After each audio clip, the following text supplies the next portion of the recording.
എടാ ബിനു, എന്താടാ മുത്തേ നീ പറ. എടാ ഈ ലോകത്ത് ജീവിക്കാൻ വലിയ പാടാന്നല്ലേ? എന്തുപാട്? ശ്വാസം എടുക്കുക, ഭക്ഷണം കഴിക്കുക, ജീവിക്കുക, കഴിഞ്ഞു.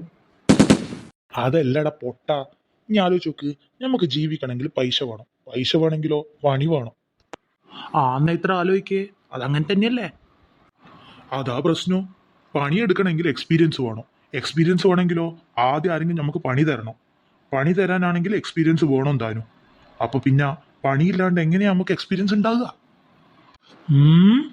അത് ശരി തന്നെയാടാ, നീ പറഞ്ഞതിൽ കാര്യമുണ്ട്. പക്ഷെ ഇങ്ങനെ എന്നിട്ട് ചെയ്യാൻ പോന്ന്. അതുകൊണ്ട് ഞാനൊരു വഴി കണ്ടുപിടിച്ചിട്ടുണ്ട്. എക്സ്പീരിയൻസ് വേണ്ടാത്തൊരു പണി ഞാൻ നോക്കുന്ന. എന്ത് പണി? നല്ല അനുഭവമുള്ള ആൾക്കാരുണ്ടാവില്ലേ, ഓറ ഉപദേശിക്കുന്ന പണി. അതാവുമ്പോൾ ഞമ്മക്ക് അനുഭവം വേണമെന്നില്ല, കേൾക്കുന്നവന് അനുഭവം ഉണ്ടാവും. എൻ്റെ മോനെ, എൻ്റെ ബുദ്ധി ഉണ്ടല്ലോ ഇന്ത്യ ഭരിക്കാൻ ഉപയോഗിക്കണം. ആല്ലാടക്കട്ടെ, ഇന്നെന്തിനാ രാവിലെ തന്നെ വന്നിട്ട് ഈ ചായപ്പീടിയൻ്റെ മുമ്പിൽ നിന്നിനി? അത് വേറൊന്നല്ലടാ, ചായപ്പീടിയൻ്റെ മുമ്പിൽ നിൽക്കുമ്പില്ലേ ചായൻ്റെ മണം ഫ്രീ ആയിട്ട് കിട്ടുമല്ലോ. അതാവുമ്പോ വിശപ്പും മാറും, ചായൻ്റെ പൈസയും ലാഭം. അപ്പം ചായ കുടിക്കാണ്ട് തന്നെ മണം പിടിച്ചു കഴിഞ്ഞാൽ വിശപ്പ് മാറും അല്ലേ, പൈസയും കൊടുക്കണ്ട. പിന്നല്ലാണ്ട് ഇതാണ് എൻ്റെ ബുദ്ധി.